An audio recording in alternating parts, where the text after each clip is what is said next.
Bonjour tout le monde et bienvenue à la deuxième vidéo, toujours dans le troisième chapitre, et on continue l'explication des différents types de ciblage.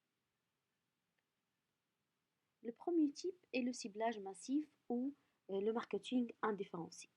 Ici, l'entreprise commercialise un produit unique susceptible de satisfaire le plus grand nombre des consommateurs. Ce type est adapté aux produits courants de premier prix lorsque le client est sensible au prix plus qu'aux autres caractéristiques de produits. Le ciblage massif présente plusieurs avantages. Tout d'abord, il s'agit d'une stratégie peu coûteuse. Il permet à l'entreprise de générer des économies d'échelle et des gains d'expérience. Ceci dit, il existe une limite majeure en choisissant cette stratégie. La présence potentielle d'un conquérant plus spécialisé sur chaque segment de marché identifié est toujours possible. Le deuxième type est le ciblage segmenté ou le marketing différencié. Ce genre de ciblage est choisi par la majorité des entreprises. L'exemple type est le groupe automobile Renault ou le géant des cosmétiques L'Oréal. Ce sont des entreprises qui pratiquent le marketing différencié. Ici, l'entreprise profite des différents segments qui composent son marché pour proposer une offre ciblée. Aussi, l'entreprise exploite au moins deux segments de marché avec des produits et des politiques marketing spécifiques adaptés à chaque cible. Ce type de ciblage est adapté surtout au marché mature. Il propose plusieurs avantages pour l'entreprise. Tout d'abord, l'entreprise peut consolider sa position sur le marché en ciblant les segments les plus pertinents au regard de ses produits ou bien de ses services. Mais attention, le choix de ce type oblige l'entreprise d'avoir des produits et des stratégies de communication différenciées qui va bien sûr augmenter les coûts de production et de consommation. Troisièmement est le type de ciblage étroit ou le marketing des niches. Ici, l'entreprise ne cible qu'un seul marché. Ce genre de ciblage est adapté aux entreprises spécialisées dans un domaine d'activité.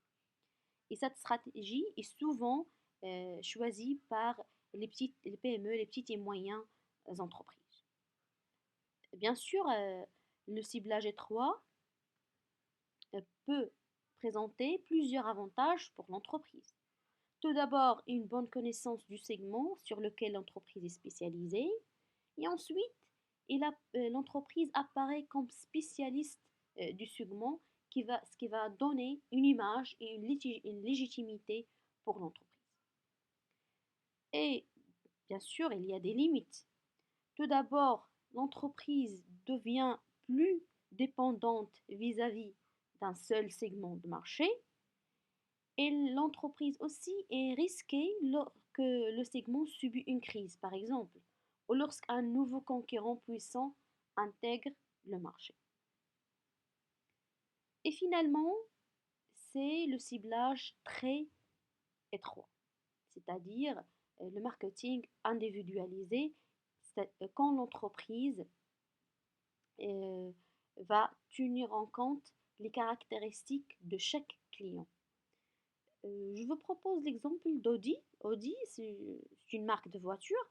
Il propose un système d'options qui va permettre de personnaliser l'entreprise de chaque client. C'est-à-dire, euh, chaque client va demander à l'entreprise ou bien préciser quelles sont les caractéristiques euh, qu'il veut que sa voiture soit adaptée.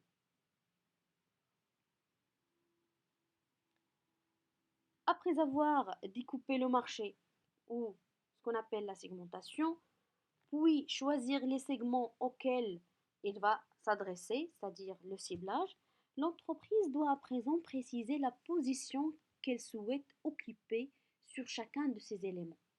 c'est le positionnement. Alors, c'est quoi le positionnement? Il correspond à la position qui occupe un produit dans l'esprit des consommateurs face à ses concurrents sur différents critères tels que le prix, l'image ou les caractéristiques du produit même. À cet effet, le positionnement sert de fil conducteur pour la mise en place des stratégies de marketing et de communication. Si par exemple dans une logique volontariste, le positionnement peut désigner, soulignez bien, euh, le positionnement peut désigner le positionnement recherché par l'entreprise et non celui perçu par les consommateurs. Dans le dernier cas, on parle de l'image. Alors, notez qu'il y a une différence entre l'image de marque et le positionnement de la marque. L'image de la marque, c'est la valeur perçue par les consommateurs. Une marque est un nom, un dessin, un symbole, mais aussi une combinaison de ces éléments qui permet d'identifier les produits d'une entreprise. Et d'autre part, l'image de marque est constituée de toutes les sensations qu'une certaine marque peut susciter chez les consommateurs. Alors que le positionnement de la marque, comme je l'ai bien précisé, c'est la place qu'une certaine marque occupe dans l'esprit des consommateurs par rapport à la concurrence. Un bon positionnement de la marque est obtenu par la mise en œuvre de stratégies de marketing et de communication constantes pour montrer aux consommateurs les avantages, les attributs et les valeurs différentielles de la marque et de ses produits. Pour les types de positionnement, je peux citer deux types, le positionnement imitatif et le positionnement différencié. Pour le positionnement imitatif, ou ce qu'on appelle en anglais me too, c'est-à-dire moi aussi, il cherche à coller à un concurrent en reprenant son positionnement et en se présentant comme substitut, c'est-à-dire notre produit peut substituer le produit des concurrents.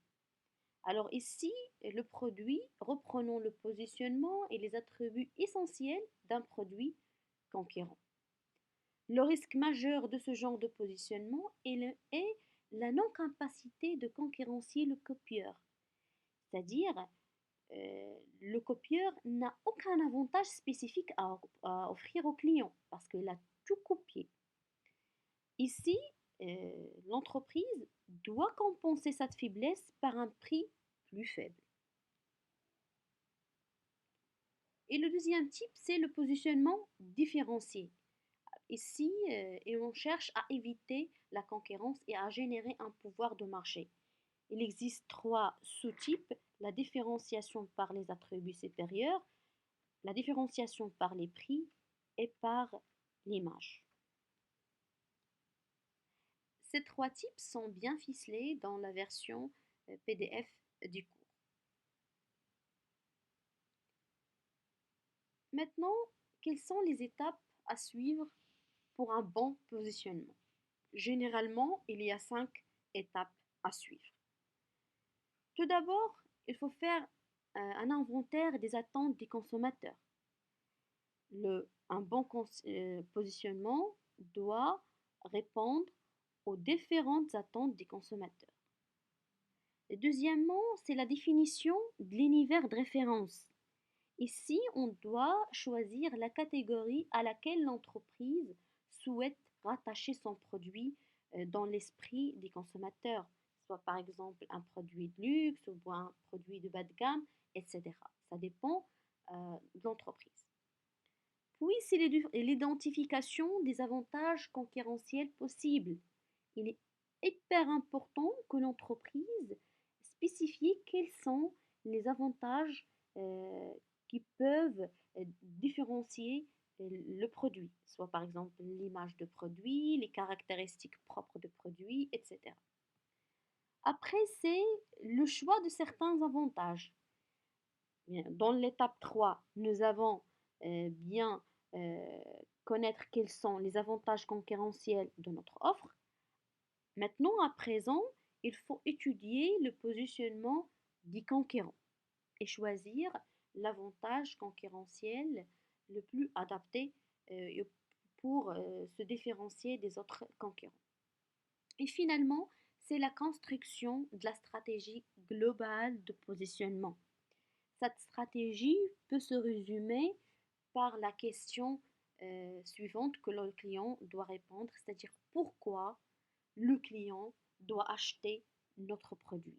Qu'est-ce qu'il diffère notre produit des autres produits des concurrents? Alors voilà en gros les principaux euh, étapes, les principales étapes pardon, d'un bon positionnement.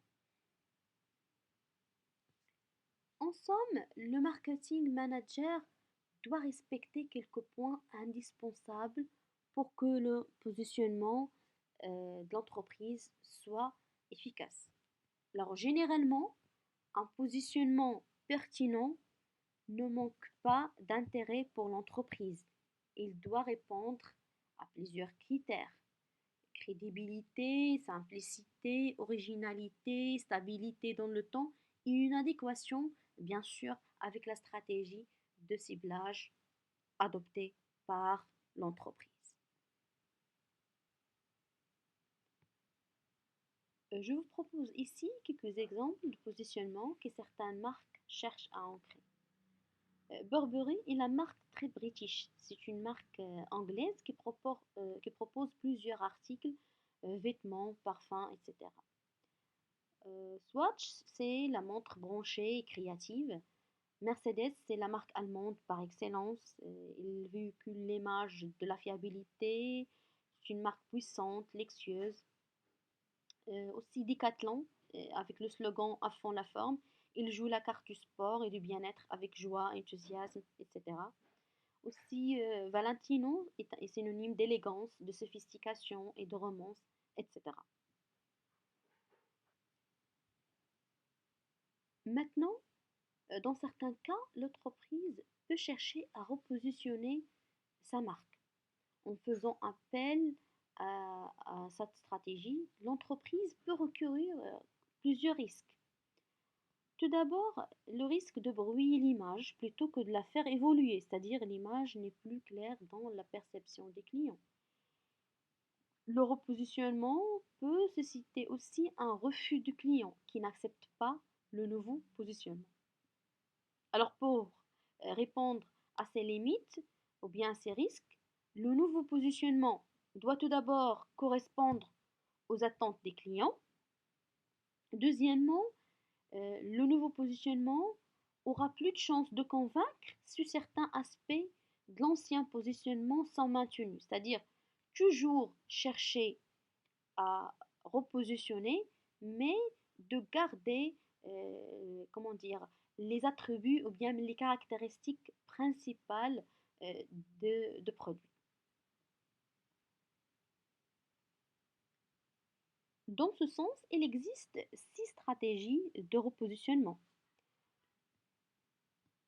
L'entreprise peut modifier le produit ou bien modifier les croyances à propos d'une marque. Il peut aussi modifier les croyances à propos des marques concurrentes ou bien modifier l'importance d'un attribut performant, c'est-à-dire seulement laisser le produit initial, mais seulement chercher à donner plus de l'importance à une caractéristique ou à une autre.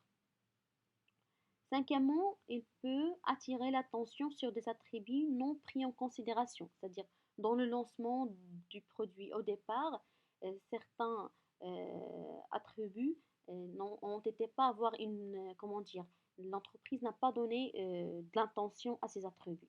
Alors, dans le repositionnement, il se peut, ou bien l'entreprise peut attirer l'attention sur certaines caractéristiques. Et finalement, par contre, il peut minimiser l'importance d'un attribut peu performant. Pour mieux comprendre, je vous propose l'exemple de Toyota. Alors Toyota pâtit encore d'une mauvaise image de marque auprès des clients les plus anciens, qui ont connu le lancement de voitures de bas de gamme sur les marchés européens dans les années 60 et 70.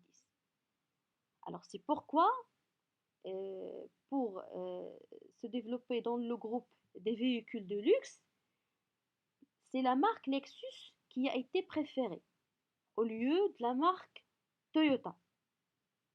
C'est toujours la même entreprise, mais euh, Toyota a choisi de véhiculer ou bien de commercialiser euh, les nouvelles voitures sous la marque Lexus, c'est-à-dire pour éviter bien sûr de s'offrir de la rémanence d'images déjà connues dans le lancement des voitures de bas de gamme. Alors voilà, c'est la fin de série de capsules de vidéos liées au troisième chapitre. Je vous souhaite bon courage.